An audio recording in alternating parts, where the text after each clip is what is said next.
ಆದ್ರೆ ಕೆಲವು ಸರಿ ಈ ಹಿತ್ತಾಳೆ ಕಿವಿಗಳ ಮಾತು ಬರ್ತಾವಲ್ಲ ಅದನ್ನ ಕೇಳಿಸಲು ಮನಸ್ಸು ಚೇಂಜ್ ಆಗತ್ತಿಲ್ಲ ಅಂತಲ್ಲ. ಅಂತ ರಾಜ ಮಹಾರಾಜರು ದೈವ ಸಮಾನರಿಗೆ ಆಗಿದೆ ಅಂದ್ಮೇಲೆ ನಾವು ಮನುಷ್ಯ ಮಾತ್ರ ಹಾಗೆ ಆಗುತ್ತದು, ಆಗಲ್ಲ ಅಂತ ಹೇಳಕ್ ಆಗಲ್ಲ. ಬಟ್ ಈಗ ಸುದೀಪ್ ಅವರು ಒಂದು ಸ್ಟೇಟ್ಮೆಂಟ್ ಕೊಟ್ಟಿದ್ದಾರೆ, ನಾನು ಪೈರಸಿ ವಿರುದ್ಧ ಮಾತಾಡಿದ್ದು ಅಂದ್ಮೇಲೆ ಅದು ಬಿಟ್ಬಿಡಾಕಂದ್ರೆ ಅದ್ರ ಬಗ್ಗೆ ಚರ್ಚೆ ಮಾಡಕ್ ಹೋಗ್ಬಾರ್ದು. ಆ ಫ್ಯಾನ್ಗಳು ಕೂಡ ಈ ತರ ಕೆಟ್ಟ ಕಾಮೆಂಟ್ಗಳನ್ನ ಹಾಕೋ ಬದಲು ಏನಾದ್ರೂ ಕಾಮೆಂಟ್ ಹಾಕಿದ್ರೆ ವಾಸ್ತವ ನೋಡ್ಕೊಂಡು ಕಾಮೆಂಟ್ ಹಾಕಬೇಕು. ಈ ಸೇವ್ ಪ್ರೊಡ್ಯೂಸರ್ ಅನ್ನೋದು ತಪ್ಪು.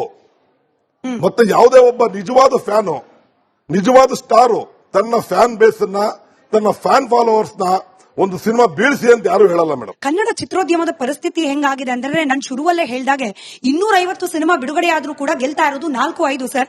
ಹಾಗಾದ್ರೆ ಮಿಕ್ಕ 245 ಸಿನಿಮಾಗಳನ್ನ ಪ್ರೊಡ್ಯೂಸ್ ಮಾಡಿದ ಪ್ರೊಡ್ಯೂಸರ್ಗಳ ಕತೆ ಏನಾಗಿರ್ಬೋದು ಸರ್? ಅವ್ರ ಮನೆ ಹೆಂಡತಿ ಮಕ್ಕಳ ಪರಿಸ್ಥಿತಿ ಏನಾಗಿರ್ಬೋದು? ಈ ಚಿತ್ರರಂಗದಲ್ಲಿ ದುಡಿತಾ ಇರ್ತಕ್ಕಂಥ ತಂತ್ರಜ್ಞರು, ಚಿಕ್ಕ ಪುಟ್ಟ ನಟರು, ನಟಿಯರು, ಸಹ ಕಲಾವಿದರು, ಇವ್ರ ಪರಿಸ್ಥಿತಿ ಏನಾಗಿರಬಹುದು?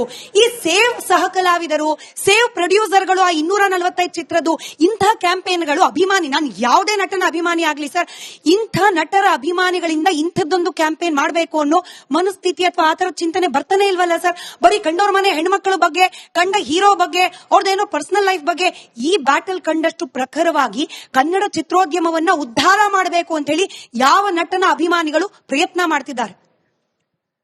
ಮೇಡಮ್, ಇವತ್ತು ಯಾರು ಹಾಕಿದಾರೋ ಅವ್ರನ್ನ ಕೇಳಬೇಕು. ನೀವ್ ಹೇಳಿ ಸರ್, ನೀವು ಅಭಿಮಾನಿ ಅಲ್ವಾ? ಮೇಡಮ್, ನಾನು ಅಭಿಮಾನಿ, ಒಳ್ಳೆ ಅಭಿಮಾನಿ. ನಾನು ಒಳ್ಳೆ ಅಭಿಮಾನಿ ಮೇಡಮ್. ಅವ್ರು ಹೇಳಿ. ನಾನು ಒಳ್ಳೆ ಅಭಿಮಾನಿ, ನಾನು ಒಳ್ಳೆ ಕೆಲಸನೇ ಹಾಕ್ದೋರ್ದು ಬಿಟ್ಬಿಡಿ ಸರ್, ಹಾಕ್ದೋರ್ ಬಿಟ್ಬಿಡಿ. ನಾನ್ ಕೇಳಿದ್ದೇನು, ಕನ್ನಡ ಚಿತ್ರೋದ್ಯಮವನ್ನ ನಿಜವಾಗ್ಲೂ ಉಳಿಸಬೇಕು ಅನ್ನೋ ಪ್ರಯತ್ನ ಅಭಿಮಾನಿಗಳಿಂದ ಏನಾಗ್ತಾ ಇದೆ? ಕನ್ನಡ ಚಿತ್ರೋದ್ಯಮದಲ್ಲಿ ಎಷ್ಟೋ ಜನ ಪ್ರೊಡ್ಯೂಸರ್ಗಳು ಇವತ್ತು ಆತ್ಮಹತ್ಯೆ ಮಾಡ್ಕೊಳ್ಳೋ ಲೆವೆಲ್ ಹೋಗಿದ್ದಾರೆ. ಅವ್ರ ಬಗ್ಗೆ ಕಾಳಜಿ ಯಾವ ನಟನ ಅಭಿಮಾನಿಗಳಿಗಿದೆ? ದೊಡ್ಡ ದೊಡ್ಡ ಅಸೋಸಿಯೇಷನ್ ಇದೆ ಸರ್. ಅಭಿಮಾನಿಗಳನ್ನ ನಿಮ್ಮಿಂದ ಪ್ರಯತ್ನನೇ. ನಾನು ಡಿ ಬಾಸ್ ಅಭಿಮಾನಿ ಆಗಿರ್ಬೋದು, ಎಲ್ಲಾ ಸಿನಿಮಾಗಳನ್ನು ನಾನು ನೋಡ್ತೀನಿ. ಯಾವ ಸಿನಿಮಾನು ನಾನು ಏನೋ ಪೈರೇಸಿ ಬಂದ್ಬಿಟ್ಟಿದೆ, ಲಿಂಕ್ ಬಂದ್ಬಿಟ್ಟಿದೆ ಅಂದ್ಬಿಟ್ಟು ನಾವ್ಯಾವ್ದೋ ತೆಗೆದು ನೋಡಲ್ಲ. ಈಗ for example WhatsApp message end to end encrypted, ಕರೆಕ್ಟಾ? Telegram message end to end encrypted. ಈಗ ಅಲ್ಲಿ ಬರೋ ಲಿಂಕ್ ಅನ್ನ ಹುಡುಕ್ಬಿಟ್ಟು ಹೆಂಗ್ ಕಂಡಿಡಿತೀರಾ ಹೇಳಿ? ನಿಮ್ ಮೆಸೇಜ್ಗಳನ್ನೇ ನೋಡಕ್ ಆಗ್ತಾ ಇಲ್ಲ ನೀವು ಪರ್ಸನಲಿ, ಕರೆಕ್ಟ್ ಅಲ್ಲ? ಹಂಗ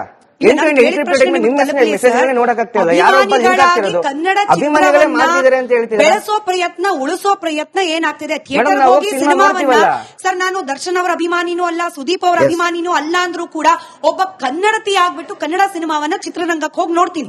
ಇದು ಎಲ್ಲಾ ಕನ್ನಡಿಗರು ಮಾಡೋ ಕೆಲಸ.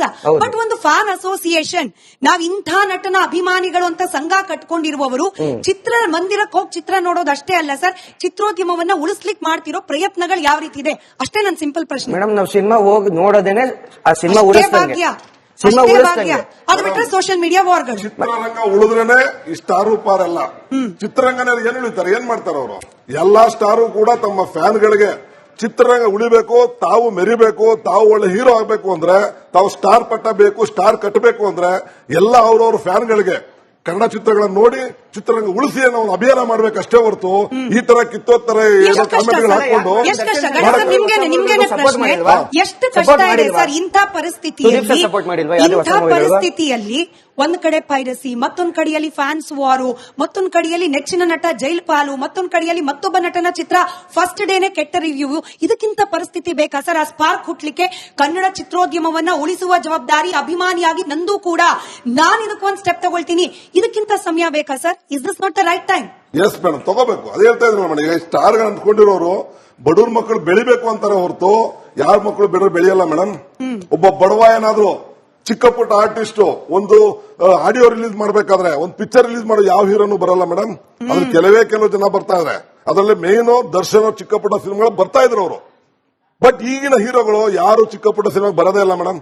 ಅವ್ರು ಏನು ದೊಡ್ಡ ದೊಡ್ಡ ಸ್ಟಾರ್ ಬೇಸ್ ಇರಬೇಕು, ಆ 5 ಸ್ಟಾರ್ ಹೋಟೆಲ್ ಅಲ್ಲಿ ಒಂದು ಸಮಾರಂಭ ಮಾಡಬೇಕು ಅಂತದಕ್ಕೆ ಮಾತ್ರ ಬಂದು ಟೇಪ್ ಕಟ್ ಮಾಡ್ತಾರೆ, ಆಡಿಯೋ ರಿಲೀಸ್ ಮಾಡ್ತಾರೆ ಹೊರತು ನೀವು ಚಿಕ್ಕ ಪುಟ್ಟ, ಯಾಕಂದ್ರೆ ಒಬ್ಬ ಪಿಕ್ಚರ್ ಮಾಡ್ಬೇಕಂದ್ರೆ ಒಂದು ಸ್ಟಾರ್ ಹೋಟೆಲ್ ಮಾಡ್ಬೇಕು, ಅದು ಒಂದು 2.5-3 ಲಕ್ಷ ಬೇಕು. ಅವ್ನ್ ಪಿಕ್ಚರ್ಗೆ ಅಷ್ಟು ಖರ್ಚು ಮಾಡ್ತಾ ಇರ್ತಾನೆ ಪಾಪ, ಅವ್ನೆಲ್ಲ ಮಾಡಕ್ಕಾಗತ್ತೆ? ಈ ತರ ಬಡವ್ರ ಮಕ್ಕಳು ಬೆಳಿಬೇಕು, ಚಿಕ್ಕ ಪುಟ್ಟ ಪಿಕ್ಚರ್ ಬರಬೇಕು ಅಂದ್ರೆ ಪ್ರತಿಯೊಬ್ಬ ಸ್ಟಾರ್ ಅನ್ನು ಇನ್ವೈಟ್ ಮಾಡಿದ ತಕ್ಷಣ ಅವ್ರು ಟೈಮ್ ಮಾಡ್ಕೊಂಡ್ ಬಂದು ಪಿಕ್ಚರ್ ಪ್ರಮೋಟ್ ಮಾಡಿದ್ರೆ ಅವ್ರ ಸಿನಿಮಾನು ಗೆಲ್ಲುತ್ತೆ, ಎಲ್ಲಾ ಸಿನಿಮಾನು ಗೆಲ್ತವೆ ಮೇಡಮ್. ಟೈಮ್ ಎಲ್ಲಿದೆ? ನಾನು ನರಸಿಂಹಲು ಸರ್ ಕೇಳ್ತೀನಿ ಸರ್, ನೀವು ಅವಾಗ್ಲೇ Time ವಿಷ್ಣುವರ್ಧನ್ ಅವರು ಅಂಬರೀಶ್ ಅವರು ಉದಾಹರಣೆ ಕೊಟ್ಟು ಹೇಳ್ತಾ ಇದ್ರಿ ಸರ್. Time ಇಲ್ಲ ಅಂದ್ರೆ ಈಗ ಅಭಿಮಾನಿಗಳ ಜನ ವಿಚಾರ ನೋಡ್ತಾರೆ. ಪಕ್ಕಕ್ಕಿಡೋಣ, ಅಭಿಮಾನಿಗಳ ವಿಚಾರ ಪಕ್ಕಕ್ಕಿಡೋಣ. ಅಭಿಮಾನದ ಉದ್ರೇಕದಲ್ಲಿ ಹಿಂಗೆಲ್ಲ ಮಾಡ್ತಿದ್ದಾರೇನೋ ಅದ್ರ ಬಗ್ಗೆನೂ ನಾವು ಮತ್ತೆ ಚರ್ಚೆ ಮಾಡೋಣ, ಬೇಡ ಅನ್ನೋಲ್ಲ. ಬಟ್ ಒಬ್ಬ ನಟನಾಗಿ ಅಥವಾ ನಟನ ಕುಟುಂಬಸ್ಥರಿಗೆ ಅಥವಾ ಚಿತ್ರೋದ್ಯಮದಲ್ಲಿ ತಮ್ಮನ್ನು ತಾವು ತೊಡಗಿಸಿಕೊಂಡಿರುವವರಿಗೆ ಅವ್ರದ್ದು ಜವಾಬ್ದಾರಿ ಇದೆ ಅಲ್ವಾ ಸರ್? ನಾನು ಮತ್ತೆ ಕೇಳ್ತೀನಿ, ಸುದೀಪ್ ಅವರಿಗೆ ಹುಬ್ಬಳ್ಳಿ ಅಂತ ವೇದಿಕೆಯಲ್ಲಿ ನಿಂತ್ಕೊಂಡು ಚಿತ್ರವನ್ನ ಪ್ರಮೋಟ್ ಮಾಡೋ ಸಂದರ್ಭದಲ್ಲಿ ಯುದ್ಧಕ್ಕೆ ಆಹ್ವಾನ ಕೊಡೋ ನೆಸೆಸಿಟಿ ಇತ್ತ? ವಿಷ್ಣುವರ್ಧನ್ ಅವ್ರು ಯಾವತ್ತಾದ್ರೂ ಇಂಥ ಪ್ರಯತ್ನ ಮಾಡಿದ್ರ ಸರ್? ಅವ್ರ ಬಾಯಲ್ಲಿ ಯುದ್ಧಕ್ಕೆ ರೆಡಿಯಾಗಿ ಅನ್ನೋ ಮಾತು ಬಂದಿತ್ತ? ಹಾಗೆ ದರ್ಶನ್ ಅವ್ರ ಪರವಾಗಿ ಚಿತ್ರವನ್ನ ಪ್ರಮೋಟ್ ಮಾಡ್ಲಿಕ್ಕೆ ಹೋದ ವಿಜಯಲಕ್ಷ್ಮಿ ಮೇಡಮ್ ಅವರು, ವಿತ್ ರೆಸ್ಪೆಕ್ಟ್ ನಾನು ಹೇಳ್ತಾ ಇದ್ದೀನಿ, ವಿಜಯಲಕ್ಷ್ಮಿ ಮೇಡಮ್ ಅವರು ದರ್ಶನ್ ಅವರು ಆಚೆ ಇದ್ದಾಗ ಇವರೆಲ್ಲ ಎಲ್ಲಿರ್ತಿದ್ರು ಗೊತ್ತಿರಲಿಲ್ಲ, ಇವಾಗ ಬಂದು ಮಾತನಾಡ್ತಿದ್ದಾರೆ, ಇಂಥ ಹೇಳಿಕೆ ಕೊಡೋ ಪ್ರಯತ್ನವನ್ನ ಅಂಬರೀಶ್ ಅವರಾಗ್ಲಿ ಅವ್ರ ವೈಫ್ ಸುಮಲತಾ ಅವರಾಗ್ಲಿ ಯಾವತ್ತಾದ್ರೂ ಮಾಡಿದ್ರ ಸರ್? ಇದು ಅವ್ರ ಜವಾಬ್ದಾರಿ ಅಲ್ವಾ? ಅಭಿಮಾನಿಗಳನ್ನ ಪ್ರವೋಕ್ ಮಾಡದೇ ಇರೋ ರೀತಿಯಲ್ಲಿ ವರ್ತನೆ ಮಾಡೋದು ನಟರ ಕುಟುಂಬಸ್ಥರ ಜವಾಬ್ದಾರಿ ಅಲ್ವಾ ನರಸಿಂಹಲು ಸರ್?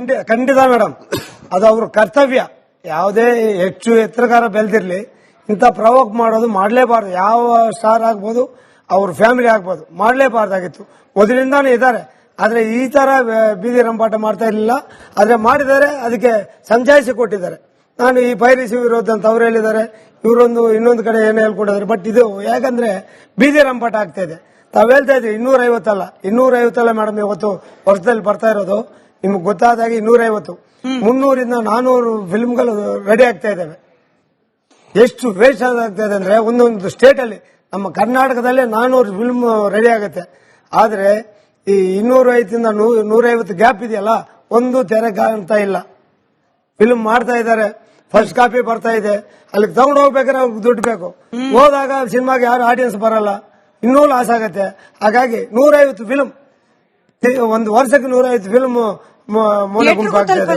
ಸಾವಿರಾರು ಕೋಟಿ ಒಂದೊಂದು ಸ್ಟೇಟ್ ಅಲ್ಲಿ ಲಾಸ್ ಆಗ್ತಾ ಇದೆ. ಅದೇ ಪಕ್ಕದ ಸ್ಟೇಟ್ಗಳಲ್ಲಿ ಒಂದು ಸಿನಿಮಾ ಅಂತ ರಿಲೀಸ್ ಆದಾಗ ಅದು ಚಿಕ್ಕ ಆರ್ಟಿಸ್ಟ್ ಆಗ್ಲಿ ದೊಡ್ಡ ಆರ್ಟಿಸ್ಟ್ ಆಗ್ಲಿ ಕಂಟೆಂಟ್ ಇದ್ದಾಗ ಹೋಗಿ ನೋಡಿ ಎಂಜಾಯ್ ಮಾಡೋರು. ನಮ್ಮ ಸ್ಟೇಟ್ ಅಲ್ಲಿ ಹಂಗಲ್ಲ. ಇದೇ ಡಿಫರೆನ್ಸ್ ಆಗಿದೆ. ಚೆನ್ನಾಗಿದೆ ಅಂದಾಗ ಆಡಿಯನ್ಸ್ ಥಿಯೇಟರ್ ಕಡೆಗೆ ಬರ್ತಾರೆ, ಇಲ್ಲಾಂದ್ರೆ ಬರೋದೇ ಇಲ್ಲ. ಮಾರ್ನಿಂಗ್ ಶೋ ಅಲ್ಲೇ ವಾಂಟೆಡ್ ಆಫ್ ಆಡಿಯನ್ಸ್. ಯಾಕೆ ಇಂಡಸ್ಟ್ರಿ ಬೆಲೆ ಎತ್ತಲಿ? ಎಷ್ಟು ಕೋಟಿಗಳು ಲಾಸ್ ಆಗ್ತಾ ಇದೆ ಗೊತ್ತಾ? ಪ್ರೊಡ್ಯೂಸರ್ಗಳ ಪರಿಸ್ಥಿತಿ ಹೇಳಿ. ಇಷ್ಟೇ ಇರೋದು, ಮಾಡ್ಕೊಳ್ತಾರೆ ಹೋಗ್ತಾರೆ. ಎಷ್ಟು ಜನ ಇವತ್ತಿನ ದಿನ ಬೀದಿ ಪಾಲಾಗಿದ್ದಾರೆ ಗೊತ್ತಾ? ನಮ್ಮ ನಾಯಕ ನಟರು ಎಷ್ಟು ಜನನು ಅವ್ರಿಗೆ ಸರಿಯಾಗಿ ಫೀಡ್ ಆಗದೆ ಎಷ್ಟು ಜನ ಇದಾರೆ ಗೊತ್ತಾ? ನಮ್ಗೆ ಗೊತ್ತಾಗುತ್ತೆ ಇಂಡಸ್ಟ್ರಿಯಲ್ಲಿ. ಎಲ್ಲರೂ ಕಷ್ಟದಲ್ಲಿದ್ದಾರೆ. ಆದ್ರೆ ಇವರು ಕೆಲವರು ಕಿಡಿಗೇಡಿಗಳು ಮಾಡುವಂತದ್ದು, ಇವ್ರಿಗೆ ಪ್ರವೋಕ್ ಮಾಡ್ಬಿಟ್ಟು ಇಂತ ಇದೆಯಲ್ಲ, ಕೆಟ್ಟ ವಾತಾವರಣ ಇವತ್ತಿನ ದಿನ ಇಂಡಸ್ಟ್ರಿಯಲ್ಲಿ. ಸಂಬರ್ಗಿ ಅವರೇ, ಲೆಟ್ಸ್ ಎಕ್ಸ್ಪೋಸ್ ಆಲ್ ಟುಡೇ. ಈ ನಟರ ಜವಾಬ್ದಾರಿ ಬಗ್ಗೆ ನಾವು ಮಾತನಾಡ್ತಿದ್ವಿ. ಕನ್ನಡ ಚಿತ್ರೋದ್ಯಮ ಉದ್ಧಾರ ಆಗಬೇಕು ಅನ್ನೋ ಸ್ಟ್ಯಾಂಡರ್ಡ್ ಸ್ಟೇಟ್ಮೆಂಟ್ ಅನ್ನ ಬಿಟ್ರೆ ಯಾವ ದೊಡ್ಡ ನಟರು ನಿಜವಾಗ್ಲೂ ಕೂಡ ಚಿತ್ರೋದ್ಯಮವನ್ನ ಉದ್ಧಾರ ಮಾಡೋ ಕೆಲಸ ಮಾಡ್ತಿದ್ದಾರೆ? ಎಲ್ಲಾ ಸೂಪರ್ ಸ್ಟಾರ್ ಗಳಿಗೆ ಸರ್ ಪಾನ್ ಇಂಡಿಯಾ ಮೂವಿನೇ ಬೇಕು. ಪಾನ್ ಇಂಡಿಯಾ ಮೂವಿ, ಅದಕ್ಕೆ ದುಡ್ಡು ಹಾಕೋಷ್ಟೊತ್ತಿಗೆ ಪ್ರೊಡ್ಯೂಸರ್ ಸತ್ತೋದ್ರೂ ಪರವಾಗಿಲ್ಲ, ಇದಕ್ಕೆ ನಾವು 2-3 ವರ್ಷ ಕಾದ್ರೂ ಪರವಾಗಿಲ್ಲ. ಒಬ್ಬ ದೊಡ್ಡ ನಟನ ಸಿನಿಮಾ ರಿಲೀಸ್ ಆದ್ರೆ ಚಿತ್ರೋದ್ಯಮ ಉಸಿರಾಡುತ್ತೆ, ಬೇಕಾಗಿಲ್ಲ. ನಾನು 2 ವರ್ಷ 3 ವರ್ಷ ಟೈಮ್ ತಗೊಂಡಾದ್ರೂ ಪರವಾಗಿಲ್ಲ, ನಾನು ಪಾನ್ ಇಂಡಿಯಾ ಸಿನಿಮಾನೇ ಮಾಡೋದು. ಪ್ರೊಡ್ಯೂಸರ್ ಇಡೀ ಇಂಡಿಯಾದಲ್ಲಿ ಪ್ರಮೋಟ್ ಮಾಡಬೇಕು, ಇಡೀ ಇಂಡಿಯಾಕ್ಕೆ ತಲುಪೋ ರೀತಿ. ಇದು ಯಾವ ಜವಾಬ್ದಾರಿ ಸರ್? ಯಾವ ಜವಾಬ್ದಾರಿ ಇದು?